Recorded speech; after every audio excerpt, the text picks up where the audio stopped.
So the wide range of phones that Samsung actually have in their catalog, this phone actually sits at the top. Yes, this phone has the features, the high tech that you can't find anywhere else in any Samsung phone, and this is actually the Z Fold 2. This phone actually costs more than the S21 Ultra. Why, you may ask? Cause you can unfold it, stand up on it, and it can carry on watching. Alright, ignore him. Why, you may ask? Let's take a deep dive and find out.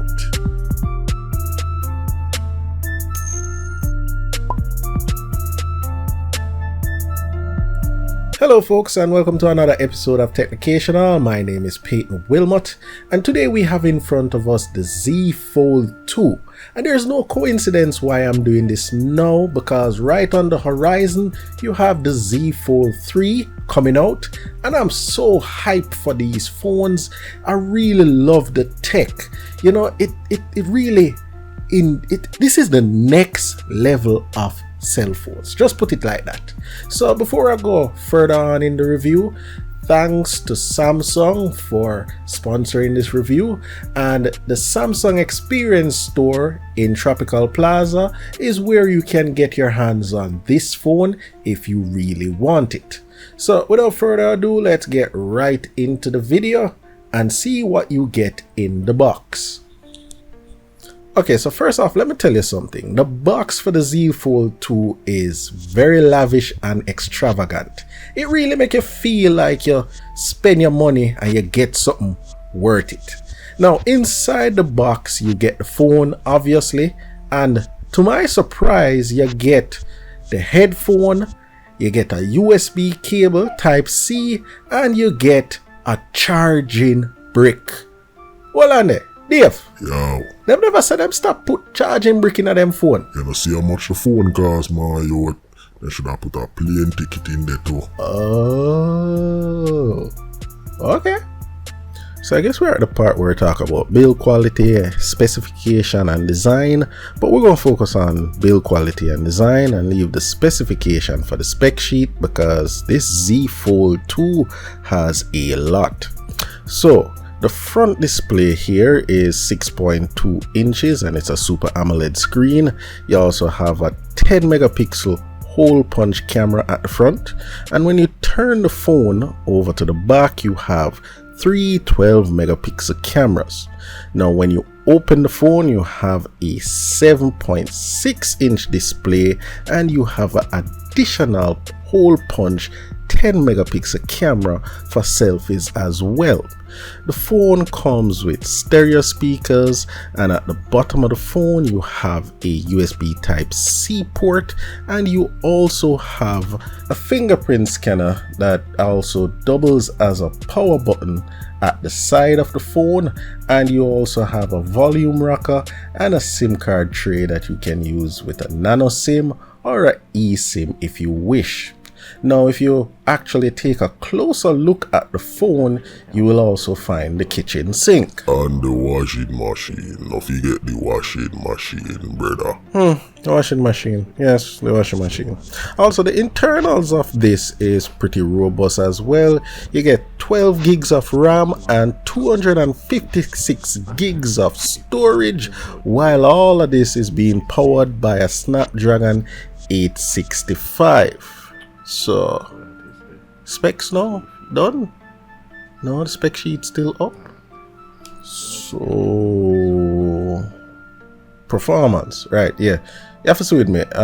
Me get carried away by how the phone look, and this is probably going to be the first ever time I hold a phone because $360,000. Backside, mobile. You see it? I tell you, carry on mobile and back. Dave, stop it. 5 minutes flat. Anyhow, what is the performance like on a phone that costs so much? You'll probably be wondering. It can't get much better than a S21 Ultra or a Note 20 Ultra, a matter of fact, right? Well, you have to see it is a little bit more refined on the Z Fold 2. And why I say this, because every application you install on this phone has to flip between the outer display and the inner display seamlessly.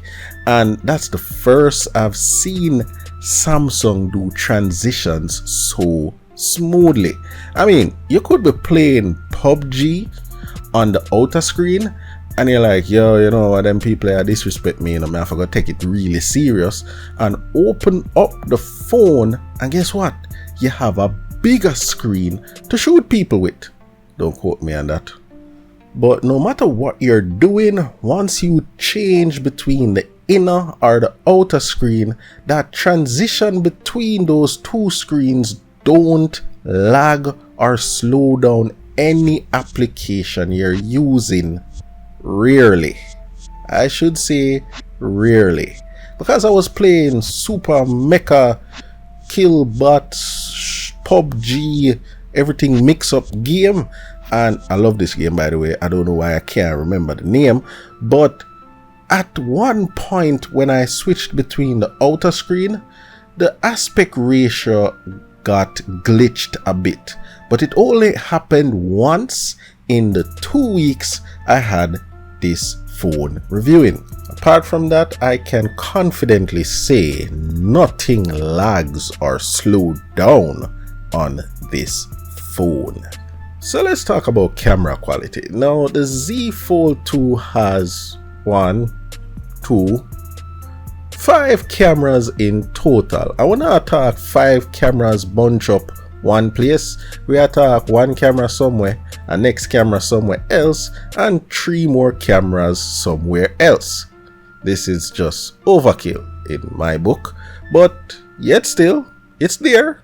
Here's a phone that have 3 set of cameras. Anyhow, so the quality for the Z Fold 2 cameras is superb. What you'd expect. It's a high-end phone. But the Z Fold 2 doesn't have the crazy zoom capabilities that the S21 Ultra has, so no shooting the moon or people on the moon. So let's talk battery life. Now the Z Fold 2 has a 4500 mAh battery, and to be honest, that is not a big battery compared to a lot of phones out there now, but it's definitely not on the small side. And yes, this is powering not 1 but 2 different displays. And I'm here to tell you, yeah, the battery on this is not bad, not by a long shot, but if you're using it whole day a lot playing games, I would definitely advise you to walk with your charger, because probably by the end of the day you'll be staring down the bottle of 2% battery. So my final thoughts on the Z Fold 2. Okay, so obviously this phone is not for everyone. Shut up. So back to what I was saying. The Z Fold 2 is definitely for a selected few. This phone is for the persons who are power users that want to do everything on their phone, and I can say comfortably the Z Fold 2 allows you to do way more than what a normal high-end smartphone would give you the ability to do. So web browsing, doing something on the web while you're typing a document, you can actually be playing a game and writing down some information. You can be on a Zoom call and in a Word document taking notes without any problem, because you have the screen real estate to split between the two and continue doing stuff while on Zoom, in a class, playing a game, or just surfing the web. The capabilities of this phone is, I don't even know what word to put on it. You can do whatever you want, and that is the target market for the Z Fold 2. It's not everybody want a phone that can do everything, but you do have some persons that need a phone that can do everything. You don't want to be walking around with a tablet separate from a phone, and this gives you all of that in one. Anyhow, if you're interested in the Z Fold 2, you can take a look at it at the Samsung Experience Store in Tropical Plaza. They have it on display. You can touch it, fondle it, play with it, tell people say you own it by just taking a picture of it and brag. I did that once. And they also have it for purchase if you do like the phone. I would also like to say thank you guys for watching. If you have made it to the end of the video, much respect. Thank you for watching my content. And if you do like it, please slap that like button. And if you're not subscribed, you should be, because I do this and many other videos, and I do reviews, and I actually do reviews on request if I can get my hand on the phone them. Yeah. So thank you guys for watching, and until next time, this is me signing out. Peace. Snakes in the grass, you gotta watch where you step. Blood on the leaves, you either kill or be killed. When there's food on the table, you either eat or you starve. And when there's sharks in the water, you either sink or you swim. It's a jungle out there. It's a jungle out there. It's a jungle out there.